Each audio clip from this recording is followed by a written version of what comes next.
SMC ওরসালাইনের নিবেদিত ১৩টি প্রশ্নের আজকের অতিথি বাংলাদেশের একজন অতি জনপ্রিয় স্বনামধন্য দীর্ঘদিনের অভিজ্ঞ শিল্পী মুনিরা ইউসুফ মেমি।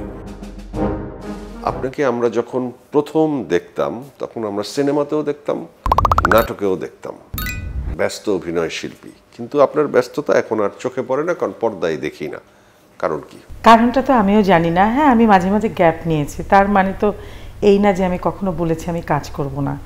কিন্তু আমি দেখেছি যে আমাকে মনে করে যে আমি বিদেশ চলে গেছি, কেউ মনে করে আমি কাজ করব না, নানা কিছু। তবে আমি ২-৩টে নাটকের না কাজ করার আমি কারণ খুঁজে পেয়েছি, এবং ম্যাক্সিমাম যেন জয়, আমি জানি না, অন্য এটা আমার কমপ্লেন বা অভিযোগ বলবো না, কষ্ট, সেটা হচ্ছে খুব কম ডিরেক্টর নিজে ফোন করেন। আমার তাতে আপত্তি নাই যে প্রথমে হ্যাঁ যাকে কাস্টিংয়ে এতে রেখেছে সে প্রথমে ফোন করে জানবে তার সময় আছে কি না। যখন মিলে গেল যে ক্যারেক্টার পছন্দ হলো, কাজটা করলাম, তখন কিন্তু ডিরেক্টর অ্যাটলিস্ট একটা ফোন করতে পারে যে হ্যাঁ আপনি আমার নাটকে কাজ করবেন বা কি।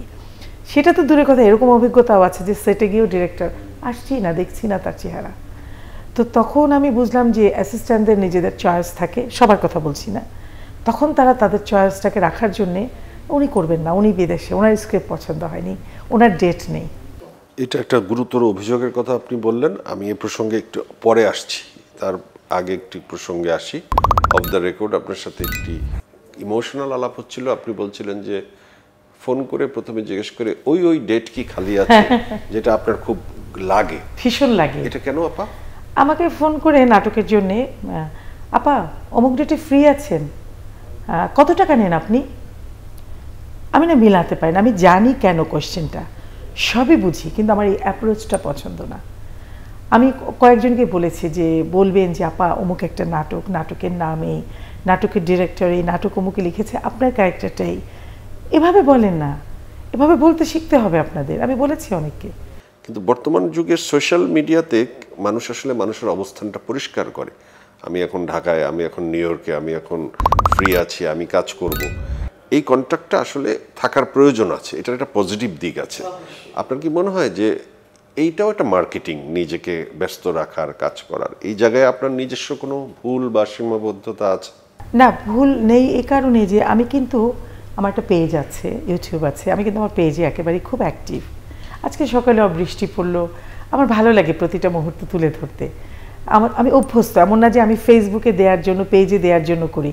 আমার সব কিছু আমার আসলে মানে যা করি সেটাই।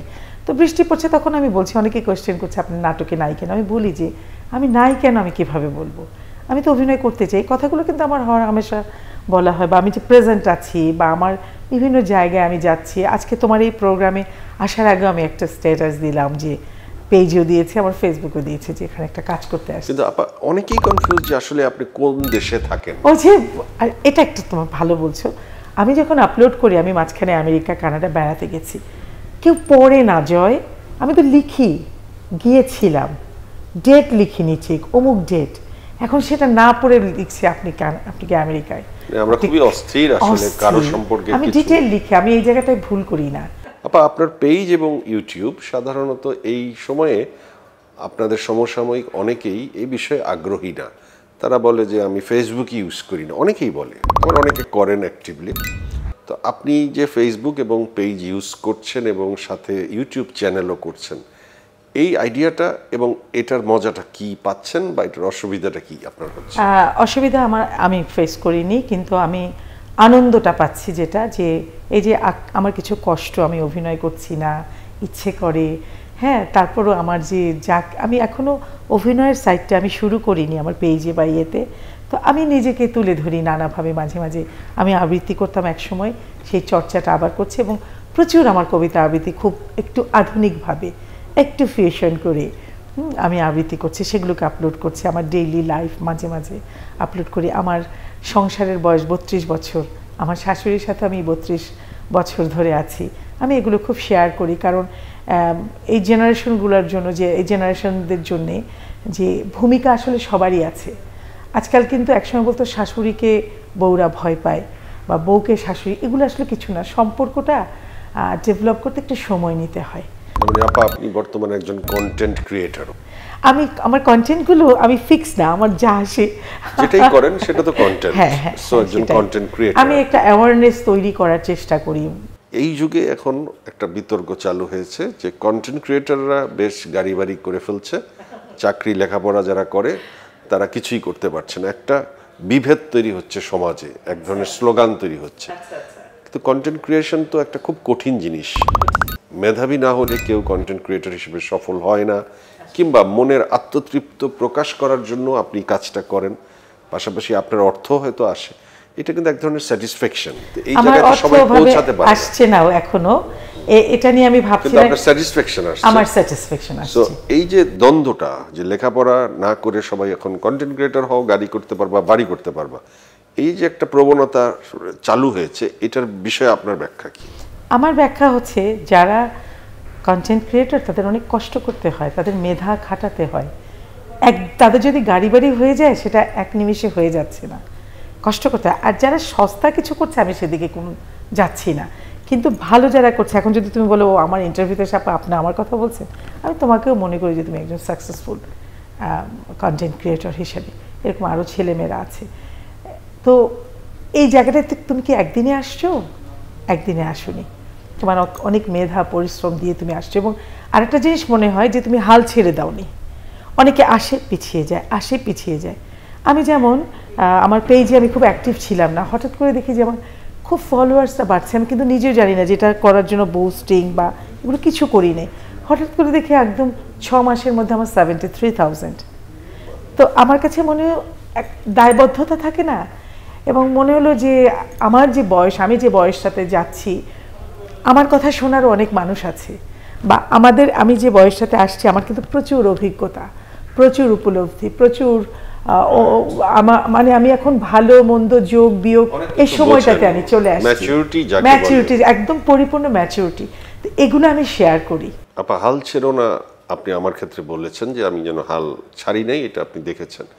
আপনার খুব ঘনিষ্ঠ বান্ধবী চান্দা মেহজাবিন একটি পেজে হাল ছেড়ো না বন্ধু নিয়ে কথা বলেন, ওনাকে আমরা ফলো করি, খুব ভালো গুণী একজন মানুষ। সম্ভবত উনি আপনার ক্লোজ ফ্রেন্ড এবং আপনার বেআইনও, আপনাদেরকে আমরা দেখেছি খুব ক্লোজলি মিশতে। ওনার সাথে বর্তমানে ওনার পেজ, ওনার এই হাল ছেড়ো না বন্ধু নিয়ে আপনার কাছ থেকে একটু কথা শুনতে চাই।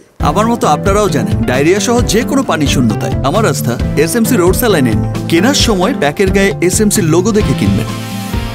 এসএমসির ওট স্যালাইন। এটা খুবই একটা মানে তুমি তোমার জায়গায় ঠিক আছো, কিন্তু আমার উত্তরগুলো আমি দিয়ে ফেললে। কেন? আপনার তো অনেক ঘনিষ্ঠ বন্ধু হিসেবে আমার এখন উনি কিছু না, কিছু না, উনি আমার কিছু না। তবে একটা কথা বলি জয়, আমি ওনাকে উদ্দেশ্য করে বলছি না, আমি অ্যাজ এ মুসলিম আমি নবী করিম সাল্লাল্লাহু আলাইহি ওয়াসাল্লামের দুটো গুণ খুব ফলো করি, কারণ উনি তো মহামানব, আমি তো মহামানব হতে পারবো না। একটা হচ্ছে আমি যা বলবো সেটা আগে আমি মানবো। ওনার একটা আছে যে একটা বাচ্চা মিষ্টি খেত, মা নিয়ে এসছে কমপ্লেন যে হুজুর সাল্লাল্লাহু আলাইহি সাল্লাম আমার বাচ্চাটাকে মিষ্টি খাওয়া বন্ধ করুন। উনি বলছে তুমি 7 দিন পরে নিয়ে আসো বাচ্চাটাকে। কেন? উনি নিজেই মিষ্টি খেতেন, উনি মিষ্টি খাওয়া বন্ধ করে বাচ্চাটা 7 দিন পরে আসলো, উনি বাচ্চাটাকে বললেন মিষ্টি খেও না, এটা খারাপ খারাপ দিকগুলো। আরেকটা আছে বুড়ি পথে কাটা দিতেন, আমাদের নবী করিম সাল্লাল্লাহু আলাইহি সাল্লাম পথে কাটা দিতেন। একদিন দেননি, উনি কিন্তু রিভেঞ্জ নেননি, খুশি হননি, উনি উল্টো গেছেন যে ওনার কি হলো, উনি গিয়ে সেবা করলেন। আমার লাইফে আমি দুটো জিনিস করি, যে আমি যা বলি, আমি যা করি আমি সেটা বলবো, আর আমি কখনো রিভেঞ্জ নেই না। তুমি এর মাঝে আমার উত্তরটা খুঁজে নাও। আমরা বুঝে গেছি আপা। আমি দেখি যে মিডিয়াতে সহশিল্পী হোক বা মিডিয়ার বন্ধু হোক বান্ধবী হোক, যখন সম্পর্ক ভালো থাকে, আমার মেয়ে ভালো আছে আলহামদুলিল্লাহ। আপনার মেয়ে ভালো? আমার মেয়ে ভালো আছে, এই উদ্দেশ্যে আমি একটু তোমাকে ইন্টারাপ্ট করি। আমার মেয়ে ভালো আছে, তোমাকে একটু ইন্টারাপ্ট করি, এটা মায়েদের জন্য বলছি, মেয়ের মায়েদের জন্য বলছি, যে মেয়েকে বিয়ে দিয়েই আপনারা মনে করবেন না যে নিশ্চিন্ত। মেয়েকে টাচে রাখবেন, মেয়েকে রিড করবেন, মেয়ের হাতটা ছুবেন, মেয়ের চোখের দিকে তাকাবেন, মেয়েকে মানে মেয়ের একদম সমস্ত রন্ধ্রে রন্ধ্রে থাকবেন। তার মানে এই না যে ওর পেছনে পেছনে লেগে থাকা। মায়েদের যে একটা ফিলিংস, কারণ আমার বাচ্চাটা আমার পেটে ছিল, এবং আমার বাচ্চাটাকে আমি 2 বছর ব্রেস্ট ফিডিং করিয়েছি, কোনোদিন ফিডার খাওয়াইনি। আমার বাচ্চাটাকে আমি 21 দিনের মধ্যে ট্রেনিং দিয়ে ফেলেছি, ও কোনোদিন বিছানায় হিসু করেনি, ওর মায়ের ইশারাও কন্ট্যাক্ট করতে পারতো যে মা আমি এখন মানে সেই মা হিসেবে আপনি সহজেই ধরতে পেরেছিলেন এবং আপনি সেটা এখন এবং বলছেন যে প্রত্যেকটা সে ভালো মাকে আছে। বলবো যে মেয়েকে বিয়ে দিয়ে কখনো মনে করবেন না যে আপনি বেঁচে গেছেন। নায়ক মান্না বলেছিল মিডিয়াতে কোনো বন্ধু হয় না। আসলে কি এই মিডিয়ার বন্ধু এবং আমাদের নিজস্ব আত্মীয়তার যে সম্পর্কগুলো, এই দুটোর মধ্যে অনেক পার্থক্য কি অবশ্যই আছে? পার্থক্য আছে, অবশ্যই পার্থক্য আছে। আমি মিডিয়ার বন্ধু ততক্ষণই থাকে আমি নিজে না জেনেই একটা জিনিস সবসময় মেনটেন করেছি, না জেনে না বুঝে। আমি আমার কাজ শেষ, আমি আর কাউকে চিনি না মানে এই না আমি আমার জীবনে ফিরে গেছি, আমার সংসারে ফিরে গেছি, আমার ঘরে ফিরে গেছি। আর আত্মীয়তা হয় কি যে ভুল বোঝাবুঝি হবে, অনেক কিছু হবে, কিন্তু সেটা ঠিক হয়ে যায়। আর এই যারা নতুন করে বন্ধু, ওরা খুব সহজে জাজমেন্টাল হয়ে যায়, ওরা তো জানে না আমার ভেতরটা। সম্পর্ক তৈরির জন্য যে সময়টা দিতে হয়, যে ধৈর্যটা লাগে, আজকালকার জেনারেশনের সেই সময় এবং ধৈর্য সেটা তো আছে তুমি কি? আজকালকার জেনারেশন বলো, এই জন্যই বললাম যে যারা আমাদের মতো বয়স, আমি তো তোমাকে ঘটনা কিছু বলতে পারছি না, যে এই বয়স্কদের মধ্যে যদি অস্থিরতা থাকে তুমি কি করবে, শিখবে কোথায়? বয়স্কদের মধ্যে যদি অস্থিরতা থাকে তাকে কে ঠিক করবে? এটা কি আসলে সেটাও তো এক একজন আছে। মানুষ এক এক ধরনের। জি, তুমি বয়সটাকে ধরো না। আমাদের বাচ্চাদের নিয়ে আমরা বারবার কমপ্লেন করি অস্থিরতা, এই অস্থিরতা আমরা বাড়িয়েছি। প্রত্যেকটা মানুষের জীবনে মিড এজ ক্রাইসিস আসে, এটা আসলে উত্তরণের সবচেয়ে এটা উৎকৃষ্ট উপায় ক্রাইসিস কি? বলবো না, আমার কাছে মিড এজ ক্রাইসিস না, আমার কাছে মনে হয় যে মিড এজটাই হচ্ছে আর একটা সুন্দর একটা নতুন জীবন। যে আমার কাছে আমার আইডিওলজিটা বলে, আমার ধ্যান ধারণাটা সেটা হচ্ছে যে আমি সমস্ত কিছু আলহামদুলিল্লাহ কমপ্লিট করেছি। আমার যেমন আনম্যারিড ননদরা ছিল, বিয়ে হয়ে গেছে, মেয়েকে বিয়ে দিয়েছি। আমি আমার শাশুড়ির সাথে আছি, সে আমার ভালো বন্ধু। এই যে আজকে পেজ, ইউটিউব, এটা তো আমি এনজয় করছি এখন। হ্যাঁ, তো প্রত্যেকটা বয়সে একটা বিউটি আছে। এখন যদি আমি মনে করি আমার হাজব্যান্ড প্রেম করার সময় আমাকে জড়িয়ে ধরে বসে থাকতো, বিয়ের পর আমার গলা ধরে বসে আমাকে হাত ধরে নিয়ে বৃষ্টি দেখতো, এসব চিন্তা করার কোনো মানে নেই। এখন আমাদের ভালোবাসাটা, কেয়ারিংটা হচ্ছে আমি শুয়ে আছি, ধরনটা পাল্টেছে, এই ধরনটা মেনে নিতে হবে। আমি ঘুমিয়ে আছি, হয়তো কাঁথাটা গায়ে দিতে আমার মনে নেই, ও ঘুমের মধ্যে আমাকে কমফোর্টারটা গায়ে দিয়ে। এখন আমি নেই, আমার ক্যামেরার লোকজনও নেই, আপনি আপনার একান্ত কিছু দর্শন, মনের কিছু দুঃখের কথা বা আবেগের কথা, না বলা কথা চ্যানেল আইয়ের দর্শকের কাছে বলবেন, আমরা সেটা শুনব।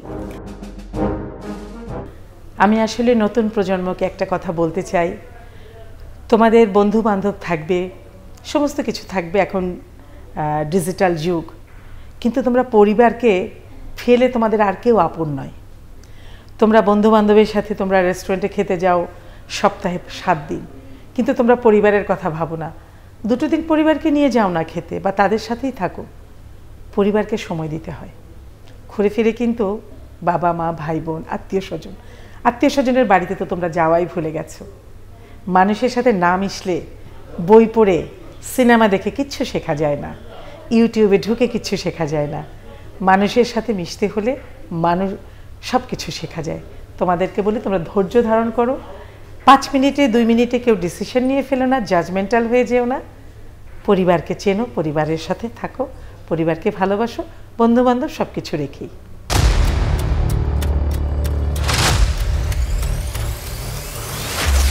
আমার মতো আপনারাও জানেন ডায়রিয়া সহ যে কোনো পানি শূন্যতায় আমার আস্থা এসএমসি রোড স্যালাইন।